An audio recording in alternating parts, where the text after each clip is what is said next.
Slate Theatre Company. Or original. Like, I think trying to be original was something that I know that I had at the start. I was like, it has to be original, but like, it doesn't matter, just try. Everyone will do something their own way. I will have no life. I went to a performing arts high school in New York, so like I was really lucky. I wish I'd written the play Jerusalem. Can do that. Okay. Oh my goodness. I'll do the... It's a beatbox without an actual beat. We would like it to be no, we do not beatbox in our show. How creative are you? No. Where's the effing creativity? You actually went for the harmony I as did. well. Yeah. Welcome to all the folks at home. It was so good. Hey team, Hello. how are we? Good. Yeah, you're looking a little bit nervous. Yeah, we Oh, are. got our hands clasped in our laps. Great. I'm really scared. Well, we are delighted to have you with us here today. It is the first time that we've had multiple guests, and we couldn't be more excited to speak to all four of you who are buzzing with new energy and excitement, having just graduated. How did that feel? Yeah. It was good. It was good. Yeah? Terrifying. Yeah. Did you do the hat toss and everything? I did. Yeah. I Yeah. tried Didn't you to get aim him? for someone I didn't like in the school, but Oh, don't did you? cut that one out. Might Well, the person like you in- aimed for be here? In the James Yeah. Bond Goldfinger, the guy on job, he throws his Yeah. bowler hat and it's got a Yeah. razor in it. Yeah. I was aiming People's heads I was off. aiming for my sister at the back. I was like, Oh, wow. Well, we are very excited to talk to you today about your journey out of training and into the real world where your creativity is going to be celebrated and tested. And yeah, that's what we're here to do today. So, Not test it, just to celebrate it. We're not here to test How it. creative are you? no, Oh, good luck. we're not going to pretend that it's easy peasy being in the creative industries, No. are we? No, not at all. I think we want to know what creativity means to you. Don't cry. And I think what's really exciting, and we're going to find out more about who you are and who we have today, but also, you know, straight out of university, straight out of drama school, thinking about what is next. And essentially, Sarah and I did exactly that. We came out of university and we know the path that you are going to be looking at. So, yeah. And that's why we're very excited, because you have formed your very own theatre company off the back of your training. Is that right? Yes. Do you want to say your name all together in a unison? Oh, okay.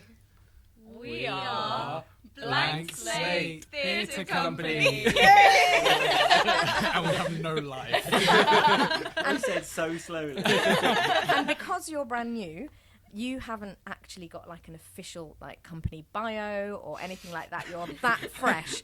So what we've done for you is we've kind of created one for you. And you can either love it or you can hate it. Okay. But we're going to use it today. And this might be the moment that, you know, your bio is created, or you might come away from this and think, I never want to hear that ever again. So Mark, who have we got with us today? Blank Slate Theatre. Not like that. They don't like that. Nobody wants that. I was with you. No. You have to do it really blank. So we have Blank Slate Theatre, who is a bold, new, graduate-led company born from the creative spirit of Fourth Monkey. Together, they explore theatre that challenges, provokes and unearths hidden truths. Their debut production, Tabula Rasa, follows four strangers who awaken in an enclosed room stripped of memory and context. As their confusion fractures into fear and suspicion, they must decide which one of them is worthy of being saved. Your piece has been described as a taut psychological ensemble piece, and that Blank Slate Theatre invites audiences into a thrilling puzzle of trust, identity and moral choice, a very powerful introduction to a company who we believe are determined to create immersive and thought-provoking work. How was that? That was lovely. yeah, it was, Who said all those things Yeah. about us? Because I'd like to Could thank We have got a been lot of them. it from what you'd written about yourselves on Instagram. Oh, nice. So it's your word. Okay. I forgot that we're all hilarious. Well, and hilarious. Well, saying that, actually, Liam, we wondered if you could each do a one-sentence introduction of each other, because we didn't write that bit for you, and we want to know who you are individually as well as collectively. So we thought if you introduce the person on your left, and Liam, obviously, that will take you back round. Do you want to start? Yes. So, who's you? So, Da, da, da. I'm sat next to Oliver Manley. We call him Ollie, and he's a part of the company. He was one of the... He's a human. He's a human, Boy. and he's sat on my left. He was one of the people who formed the company. It was your... it was Ollie and Ella's idea to get us all together, and yes, been working with him since that. On to the next person really quickly, please. So this is Ella Baroque. She is the writer of Tabula Rasa. She grew up all over. She's very cool. She's my flatmate. And she does a great Dobby impression. Do you want me to do it? Go on then. Do the whole of Liam's introduction as Dobby. Okay. No, wait. I can only do the key phrase. Just one key phrase then. Wait. Which one should I do? There's one key phrase. Okay. Dobby is used to death threats, sir. Dobby gets them 5 times a day at home. Bad Dobby! Come see our show. I might have blown out the mic a little bit. Wow. And that's Liam. Okay, this is Liam Hurley. He is a clown, and he's a lovely guy. And he's part of Blank Slate Theatre Company, and we value him a lot. Thanks very much. You're welcome. This is May Worth. She is a founding member of Blank Slate with Ollie and Ella and Liam. And May brings a lot of experience of working with lots of groups, like a lot of the devised physical stuff we've incorporated into our show. May is kind of the expert and also runs the great warm-ups that we do. Thank you. That was both informative and entertaining. Yeah. Yeah. It took us on a journey. So thank you for that. So within the podcast, basically we asked lots of different questions to try and sort of work out where your creativity comes from. What do we do? Yeah. Don't start.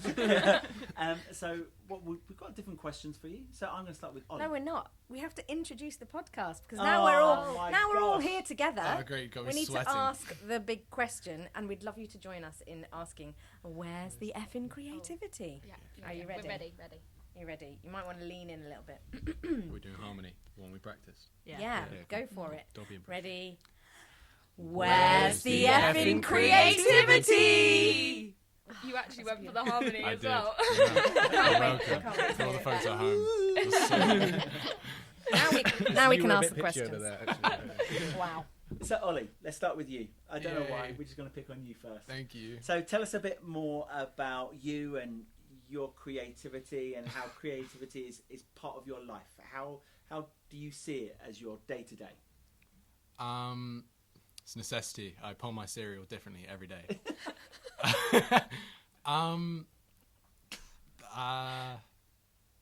I'd say I try and consume a lot, which I think inspires me. Consume creativity? Yeah, through whatever medium, whether it's film, theatre. I'm reading a lot of plays at the moment. Nice. And luckily, because we have a play that we're like working on, all my ideas sort of just end up being about tabula rasa. And for example, when I'm working, I'm serving this person, they say something, I'm like, oh, that's quite a funny thing to say. So I write it down and I text them when I get back. Yeah, that's as far as my creativity. Is that the same with everyone? That sort of how creativity comes into your life? Is it take other forms? Like, is it something we see in everyday, like, interactions, or just like how you... How does it approach appear for you? yeah. How does it show up for you? I think it's like, I know that things I've done in like workshop or classes, it could be like, I know I'm a big fan of like clowning and stuff, and that changed my viewpoint on life a lot, like how I would approach the day if I would wake up and be like, oh, life is horrible and all that kind of stuff. But then if you just kind of click into kind of like, well, I need to notice things, and then noticing things and think that kind of builds on something else. So ideas or something, like if if you hear someone say something, or if you see something, you're like, oh, what's that? Why is that? I think creativity is about questions. Like, I think if you're creative, you constantly have questions and almost never have answers. You just kind of continually ask stuff all the time and just are curious. I think that's what creativity is. For me, it's just questioning things, like being curious about the world, I think. And what about May and Ella? How does it feature in your lives? I have a very specific one for when my mind is like going on all these journeys, and then somehow I always see a blue bike, and it's like not branded, just like random blue bikes, and every time they show up I always think of Blank Slate, and it's like, it is so specific, but it's like my brain will be like thinking about like, oh, I need to do this, this and this, and then I'll just see someone cycling past on a blue black bike and I'll go, oh, maybe I should write something. And it happened whilst I was living in London, happened since I've moved back to Coventry, and every time I see this, like, the bike, I'm like, okay, it's time to lock in and be creative. That is like quite. I've never actually heard someone be able to identify their creativity in an object like that. Yeah, just this bike. Love it. Do you think it's the same bike? The same person. Part of Following me you hopes around. it is. Like, how amazing is this, like, person who's cycling, and every time they go past, they're like, creative moment. Yeah. Hello, I'm Mr. Creativity. Sprinkling his creative glitter as he goes past. La, la, la, la, la. Creative. Yeah. Love it. Stay away from that, man. What about you, Ella? I think creativity is something I forget about a lot in my day-to-day life. And then, because I don't know about these guys, but like since graduating, it's been very intense, like how to be adult. But then I'll sit down, like I did this weekend, and I'll write, and I'll be like, oh my goodness, this is like the stuff that I like live for, and it's like so juicy and invigorating, and it kind of, I forget about it. And then it comes back and I'm like, oh, okay, I'm happy now. So do you just sit down and write? Is that something that you do? Or is it a case of putting on music or having your desk absolutely perfect? No, I just sit down and write. Wow. It doesn't really matter where I am. I did it in bed this weekend. I had a little writing session with May in a coffee shop once, and she was just next to me and go, oh my God, I'm a genius, as I'm like typing away.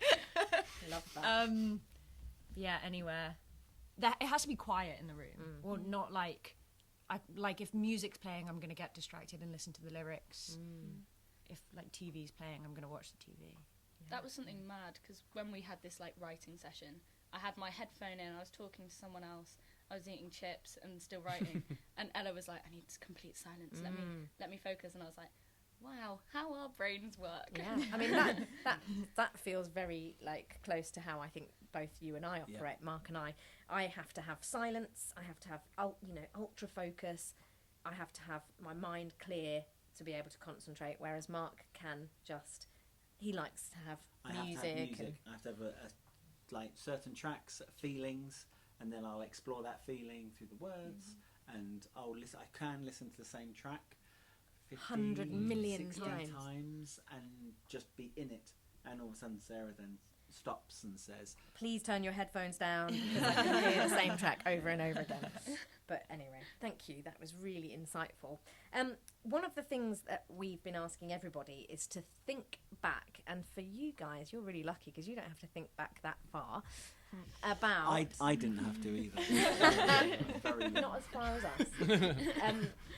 Can you think of a moment in your life so far that kind of really set you on the path towards being creatives? Because at this moment in time, that's what you are, and I hope that that's what you will continue to be into your careers. I think I've got mine almost straight away. So I was very lucky to be part of Sprung Youth. Woo! And if you want your young person to come to Sprung Youth, you can. Just get in touch. highlysprungperformance.co.uk. Oh, my whole ad break. Wow, that was really good. Is there an offer code with Blank Slate? Yes. Affiliate link. So I was part of Sprung Youth, but even before I was part of Sprung Youth, I remember going and watching one of your shows that you were putting on, and I can't remember what show it was. I think I was like 2 at the time, but I decided halfway through that I can do that. I want to do that, and just hopped off out my seat and just joined in. And I was like, from that moment, I was like, oh, this is great. I don't want to do anything else. And I think I've been very determined ever since. And I was like, I can't even think of a different career path. Like, I need to be doing something creative. Your parents must be horrified.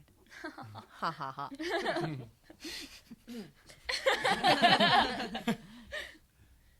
Who can follow that up? I was 1. And, I actually do remember what started it. It was year 4. We were doing the Christmas show. Don't know if this happens everywhere, but like at primary school, it's a Christmas show. It's a different play every year, and we had to audition. And I was reading for this like villain, and I read the read the line. I said it, and everyone was staring at me, and I didn't know what happened. So I looked back, realized I didn't finish the line, and I remember the words that I missed, and I just went, "In disguise." And everyone was like, oh wow. And the teacher's like, oh my God, he's a genius. Oh, wow. And then I got the role, and I just started doing the Christmas plays, and I'd always get the lead. And I was like, oh, this is not too bad. And then I sort of just started from there. Nice. You're very lucky to have always got the lead. Like, From year 4 onwards. 'Cause well, I had that do you know, stroke of genius. I envy you. I was the person who never got any of the good roles, so you cherish that as a big part of your life. I will do. Thank you. On my behalf. Ella. I was a ballerina from the age of 2. And then I remember, so I was always performing, always like moving and stuff. And then I went to see Wicked. And it was my first like West End show I ever saw. And I left thinking I just wanted to be Glinda. And then ever since I joined like a theatre school on weekends, and like I was really lucky to go to international schools, so they had really good theatre departments, most of them. So I always did that. And then I went to a performing arts high school in New York, so like I was really lucky to have like things that like nourished my dream of being Glinda. And yeah, same as May, like I tried thinking about picturing myself doing other things, but I just can't. And there is a difference between international schools. I mean, you might not know it yourself, but there is a big difference to how the arts is seen. Yeah. And you go to international school and it's taken very seriously. Every single teacher in the school values it. Yeah. Because it gives that tapestry to the students' sort of schooling career. So that must have been quite an interesting sort of experience as well. Yeah, all of the, like, everyone was doing the arts. I mean, I don't know what it's like in the UK. There's a lot of frowns and people going, no. Liam literally looked down to the ground and shook his head. It's a reason for bullying. But even like I hated visual art, like painting and stuff, and I had to sit through that, and I remember being so annoyed. And then I would go to like the drama classroom and have like really cool teachers that like knew people from New York, and I'd be like, oh my goodness, this is incredible. And our like plays and musicals that we'd put on had really cool budgets. Again, everyone's like, what? Yeah. Budget. But no, that was really cool. Yeah. That sounds amazing. And is it still your dream to be Glinda? Well, I don't sing, So no. so your path has changed. But I'll be a princess somehow. There you go. That's all Tabula Rasa is about. Just being princesses. Yeah. Love that. Liam. I hated the idea of getting on stage for most of my childhood. And I was just thinking about it when everyone was speaking. I was like, I can't really pinpoint it, but I know there was like throughout that, there was like a need to speak. And it was like, for some reason, the thing I loathed the most, like of being seen or going on stage, was like That was just a small firework interruption. Yeah, that was great timing. Did the fireworks go off in your brain? Yeah, kind of.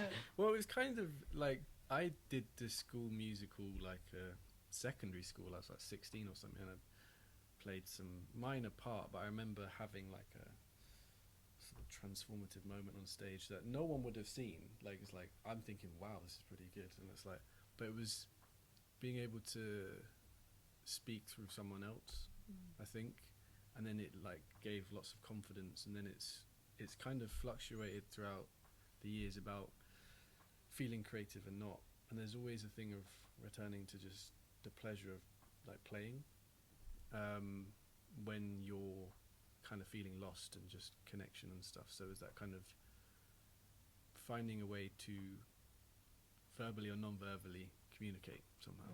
I love that idea of finding your way back to playing, because there's so many people who talk about the loss of playfulness as we grow up and the absence of play in our adult lives. And I think one of the things I know I love about being in Highly Sprung is that playfulness is still, it's one of our key values. It's something that is central within our rehearsal process, within our way of working as a team, and I sense that it's going to be similar for you. Yeah. I think a lot of our practice comes from Liam's experience of clowning. And like we'll be sat round and then just be like, we need to play a game, we need to get back on our feet and just connect to the joy rather than let's talk about budgets.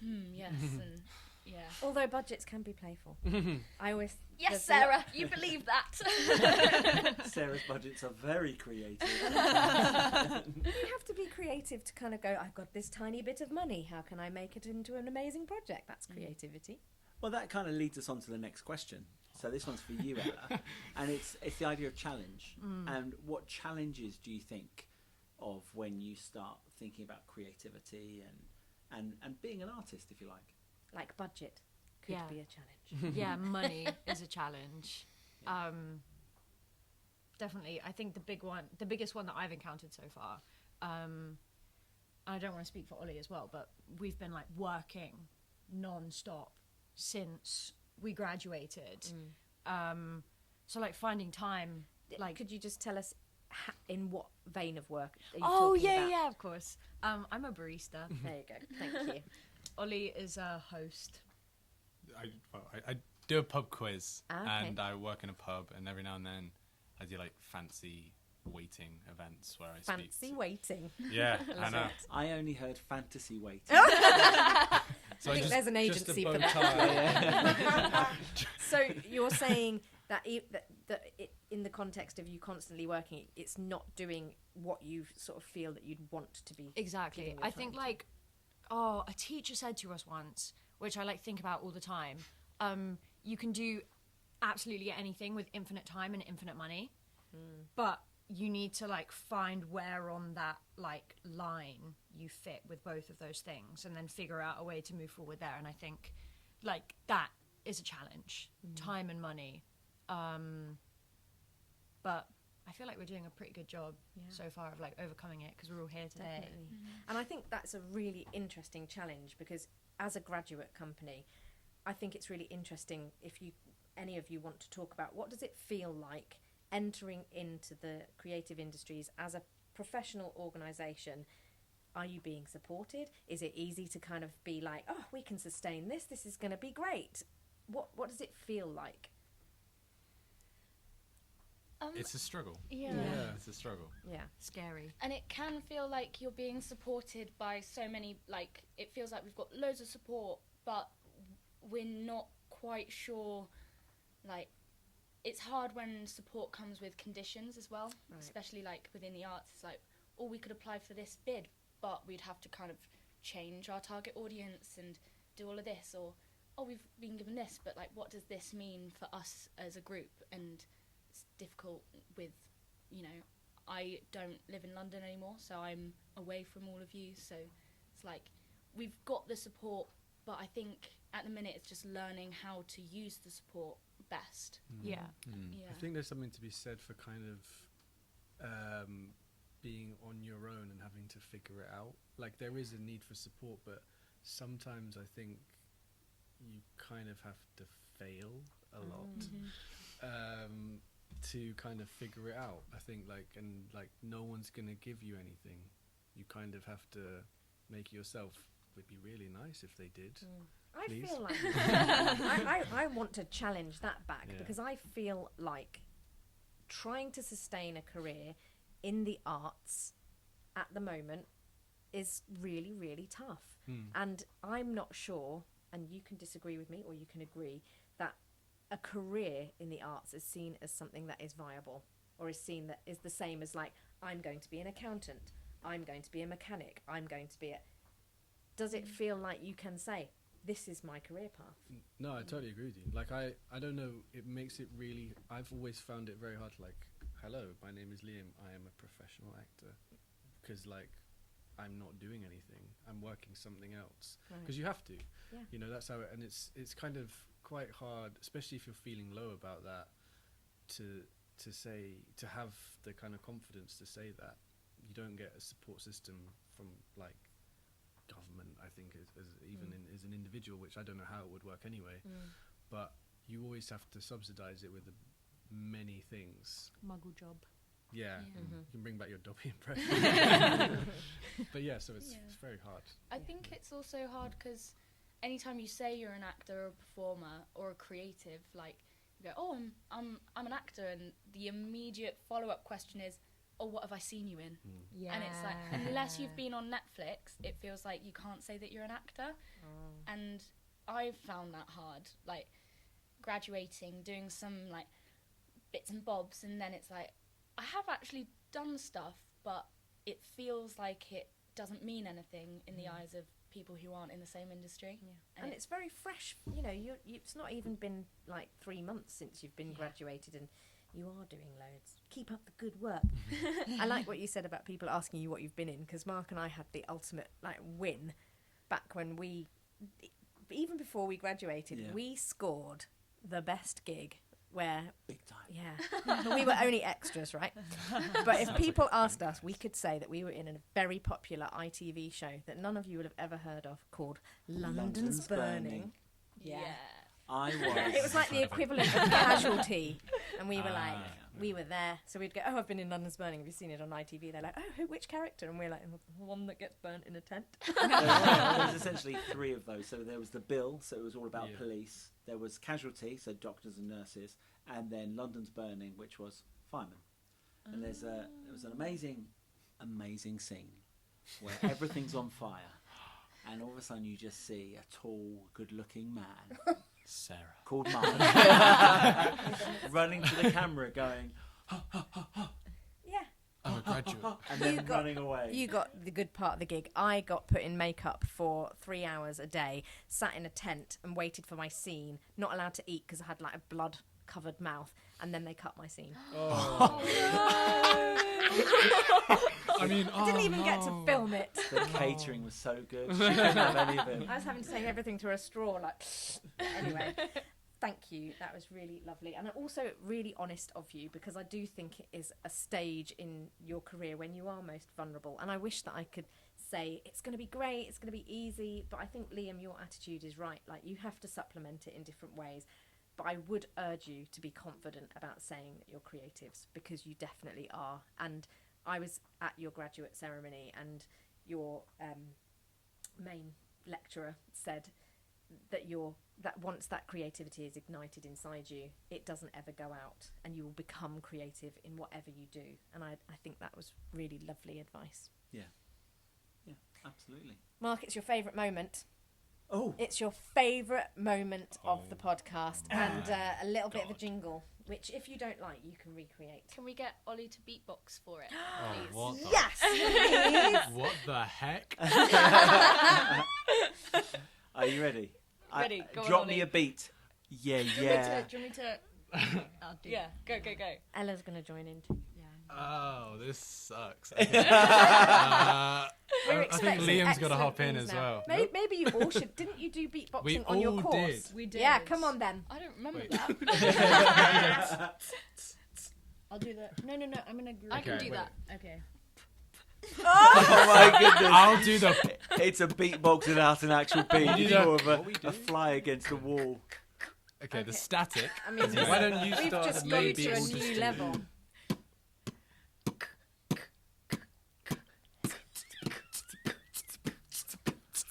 Quick fire questions. Quick fire questions. Quick fire questions. We would like it to be known we do not beatbox in our show. Zero. That. Please do not And- take If that. I had to conduct beatboxing. Is everyone else feeling really awkward? I just spat on the mic and called it beatboxing. What do you I want me to actually do? really enjoyed it. So proud. I did. I was like, actually, that was all right. Now, 2 now years we know training. Anything we say or do right now will be better than what we've just done. Yay! Okay, so the essential purpose, I'm getting us back on track. The essential purpose of quick fire questions is we've gone some long form questions, big answers. Quick fire, your answer has to be a word or essentially a very short sentence. Okay. Okay. There is going to be one quick fire question each. Okay. Cool. So Are you we ready? don't all answer the same Well, one. I don't know. We could mix it up. You could all do a one-word answer, or you can all have one question each. What do you want? Me. I want everyone to answer everything. Okay, everyone's Cool. going to answer Lovely. everything. Are you ready? Get ready. Question number 1. Sorry. What should be banned to better support creativity? Grading. Judgment. Quick fire. I just want to say fire, but I don't know Fire why. should be banned. It wouldn't be So extras. uncreative. Were you thinking about London's burning? London's burning should be banned. It's not on anymore. Yeah, grading. I have to. That's Yeah. a good answer. You can agree with each other. Yeah, I agree. Yeah. Next question. Next question. A creative idea you wish you'd had. What? You start. Oh, creative idea I wish I had. I wish I'd written the play Jerusalem. Nice. That's a great play. Oh, I wish I could have made Jurassic Park. The classics. All of them. Just like I wish I was. I wish I'd have 5,000 known years old. how they got the idea for the Oh. classics. Like no inspiration back then. Right. Like Wow. in They terms were of books or like things- very rare. Yeah. Yeah. Nice. Anyway, Cavemen. yes. Ensemble performance. I wish I had Invented. invented that. Love it. Very nice. I love it. Okay. What would your creative nemesis be called? Oh, No, you start.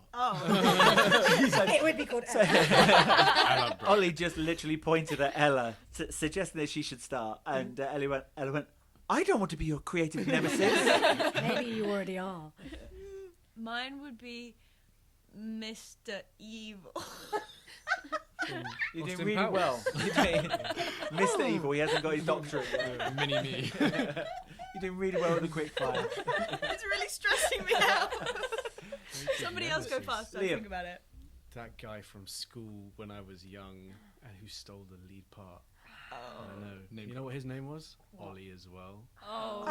What a weird last name as well. There's a brilliant Ollie as stand-up well. with Jack Ollie as well. Whitehall. Have you ever seen it? Yes. And his creative nemesis? Oh, Robert Pattinson. Pattinson. Yes. Yeah, brilliant. Robert Pattinson too. Yeah. Watch out, Ollie, No, but what if he as watches well. I was Nemesis. joking, Robert. Negative little May. Oh. Oh, yeah. that's quite poetic. Yeah. Thank you. Yeah, thank you. We'll start beatboxing. Petty Peter. Oh. Oh. Is that someone who lives inside you? I don't mean that rude way. I mean, like. Do you have to do a forfeit now? Do you have to be done? Is it a voice that you have, Petty Peter, That's in your what I head? meant. No, it's a physical man. And I think Petty Peter just popped out there. No, he didn't. Right. Next question. Next question. What is your creative superpower? Curiosity. Nice. Oh, Making noises. Beatboxing. my music ability. No, I was just. He took mine. Move on. Imagination. The flop.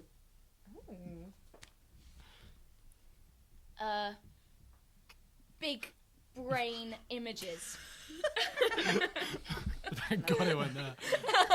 Shush, Petty Peter. Get back inside. Oh no, I just shushed you. I'm really sorry. Only Petty Peter, not Ollie. No, not you, not I've got Ollie, serious and definitely trauma not around Ollie that. And as well. actually, that kind of brings us back to sort of Sarah and I have these negative voices in our head, and they're those voices that tell us don't do it, or what are you doing? Whatever you just did there, it was ridiculous. And I think there's that something about us as creatives that we're always questioning, but we're also questioning ourselves and why we're doing it. And maybe it's because we don't always fit into society, but it is that question of, I know we're joking, we said Petty Peter, shush, but actually that's what we have to do to our negative voices, 25 years down the road. And I think that's something that's really, really important. Yeah. Okay, we do the quick fire to warm you up, ready for your difficult question. So hopefully this is one that is going to challenge you a bit more than the previous questions. Okay. And I feel like this is a good one for you in terms of the piece that we saw that you made, your tabula rasa piece, which was so full of incredible energy. Does creativity flourish more in chaos or stability? I think, for me, Your chaos. my chaos forms part of my creativity. Okay. I don't think I would be as chaotic if I wasn't always thinking of like ideas and like oh, this, what I just did there when I like missed that train, that could have been in a show. Like, I think my creativity and chaos walk hand in hand. I think that organized chaos is the best one, which is sort of a cop-out because it's Yeah, both. I was going to say that kind of sits on But the fence. my reasoning is, for example, today we've had a great day of rehearsal and exploration, which is chaos. And the way that you can do the chaos is by organizing to meet. Organising to get here, getting a very early train to be in. Paying a lot of money.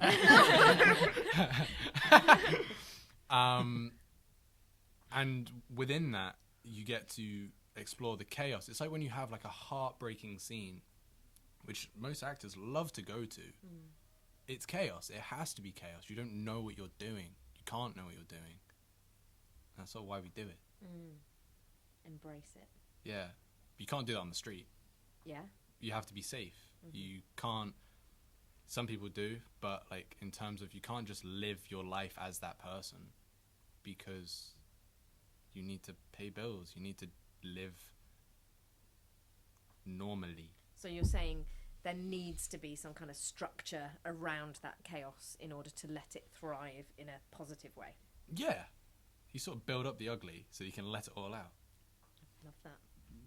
Any other thoughts? 2, I think. Go on then. Grand total of 2. I think it's helpful if you have a company of people that maybe some lean towards order and some lean towards chaos, and they kind of mesh together. But I think that generally now in the modern world, in England or whatever, we are kind of brought up to have stability, and then a workshop or a rehearsal, the first 30 minutes or hour is to break down all the stability so you can be chaotic, to think, and then when it's finished, on the way home you remake that and become stable again. So I think there is you have to unmake yourself from the modern world every day to kind of bring that forward, and a lot of it is rubbish, but it can all be useful. So there's some kind of, there is a mix, but I think whenever you watch something, especially as people who have an idea about creative or arts or whatever, the best things is when you stop thinking and watch something. Like, you're not thinking, oh, I know how they did that, I know how they did that, and what that. It's like you're just blown away by the story, and it's like you can talk about state of flow or creativity. I think that is when it's like there's already stability, but it's embrace the chaos, like you were saying. So kind of, again, creativity lives in chaos. Yeah, for sure. I think creativity could exist just chaos, but not just stability. Do you have anything that you wanted to add, Ella? No, I kind of just like what they said. I agree. I love that. There's something. It changes, doesn't it? Because what was interesting was that you all took a personal approach. The idea of that your chaos brings your creativity and that energy that creativity brings you. But actually, society, I think that quite often creativity is born out of chaos within a society, and it allows people to make sense of the world around them, which makes them more stable and makes them understand the world a little bit more. I know that for a lot of the young people that we work with, the world outside is chaos. Ours is creative chaos, and it makes them feel comfortable and happy, and this is their safe place. And then they go back to their crazy world and sort of the lives that they're living in. And it's a really, really interesting subject to talk about. And if any of you are thinking about doing a PhD, there's your thesis. Yeah. I also think chaos is the thing that people who would describe themselves as, I'm not creative, or I don't do the arts, is the thing that they're frightened most of. I know us going into schools, the biggest fear from the teacher is it's going to be chaos. The kids are going to be running everywhere because things are different. Because I think creativity, we bring an opportunity to do things and think things that are different. So I think for me that's really interesting, that we need to find the balance between the chaos and the stable to be able to deliver our best work to the widest audience. I also think that personally in my life, I've had more stability in a rehearsal room than outside. Yeah. I think I've spoke to every single person here, but you too, about how I just need to be in that room because life's too much right now. Wow. And life is chaos. Life is chaos. And whenever I'm in a class or something and someone's doing a scene, I've got this wonderful teacher, and she's just life's scary. You don't need to bring it down for stage, which a lot of people do because they're scared. I know I've done it. But just every time I look around and someone's screaming their head off because something's happened, you're not going to go up to them and go, not very realistic. Yeah. Gotta bring it down, all right? Gotta make it more truthful. It doesn't matter. Life is chaos. And I prefer chaos that someone's written. Yeah. For me, and it's in a book, and they're paying me. Lead character energy. I always get cast as the lead. It's just my jealousy, honestly. It's my jealousy. I'm jealous. I'm often cast as the lead, but it's a dog lead. Just there. I'm the one who got cut in London's Burnings. I was a tree. Oh, sorry. I think May traumatic- you sustained quite a serious tree-related injury, I didn't did. you? Yes. Go on, tell us quickly. I was pretending to be a tree, and then my shoulder dislocated, and I freaked out. And to try and fix it, because I wanted to be in the show, I swung my arm round many times and ripped a couple muscles. Head of movement. Let that be a warning to us all. Okay, we've reached the most exciting part of the podcast, where we're going to ask, what's your effing creativity? That was so close. We're done. Okay, so We're I done went for Deep what breath. is, and then Sarah abbreviated, so it's fine. We'll go for What that. is your? Okay. what? Okay. What? What's What's your effing effing creativity? creativity? There we go. We should have Beatboxing. beatboxed. I was going to say, now I really want to beatbox all the time. I don't. There we go, yeah. We have one as a whole company. A collective F. Brilliant. Yes. Should we say it perfectly in sync? Yeah. Yeah, really slowly. Ready? Three. No, you should. Hang on. You come from an ensemble-based training. You shouldn't need accounting. Oh, sorry. Mm-hmm. Failure. Failing. Oh, no, I got it I wrong. said different things. We planned that actually. Failing is our F in creativity. Love it. Go on then. So why is failing important? Because we're so bad. Revel in it.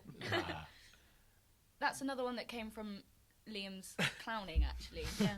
Well, it's just a thing that I took from clown. They talk about is like existing in like a moment that might not be going very well on stage, and just embracing it, acknowledging it, and moving on. And I think you have to try all the time. It's like no matter how many times something goes wrong, not to say you have to do the same thing over and over again, but it's also a sharing thing. Don't make failure personal. And I think it's just something that is a good thing to think about. I know, like, if I start something, or if we start, we have to, like, I think we often want it to be amazing right away, or original. Like, I think trying to be original was something I know that I had at the start. I was like, has to be original, but like, doesn't matter, just try. Everyone will do something their own way. And I think if you love failing, you love trying as well. Yeah.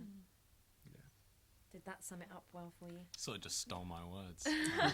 Did I? No. Are we happy to leave it there, or do you want to add? Because it was pretty beautiful. It was pretty. I think beautiful. we shouldn't ruin a good thing. But what about your Dobby impression?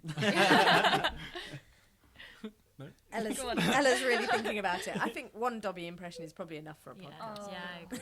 Till next time. Until part 2. Next I've got a episode, Daniel just Radcliffe. Dobby.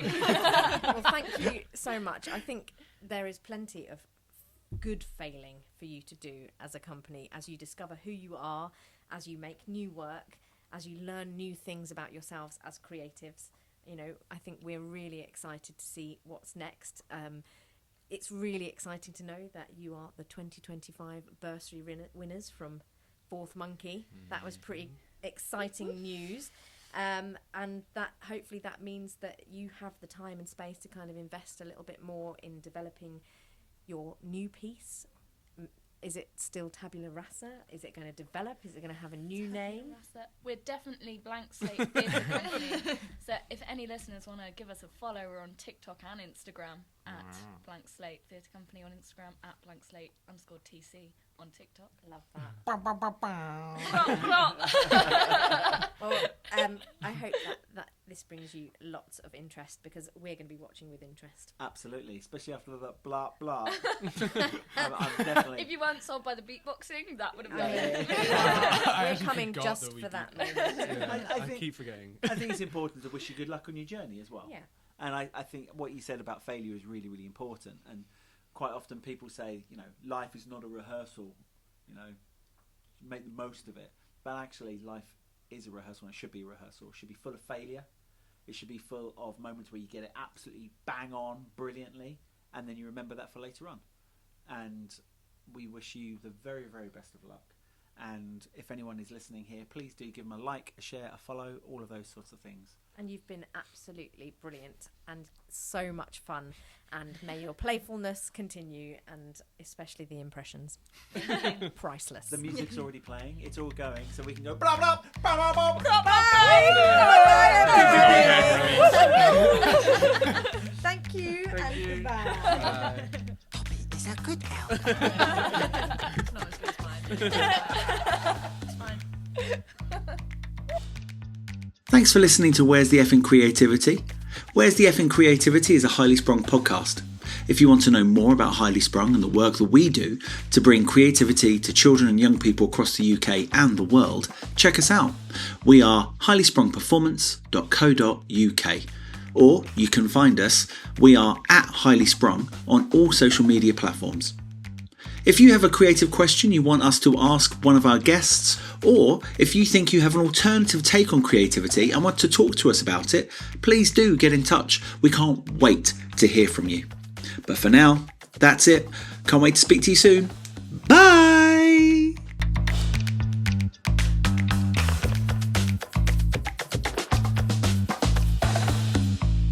Where's the effing creativity?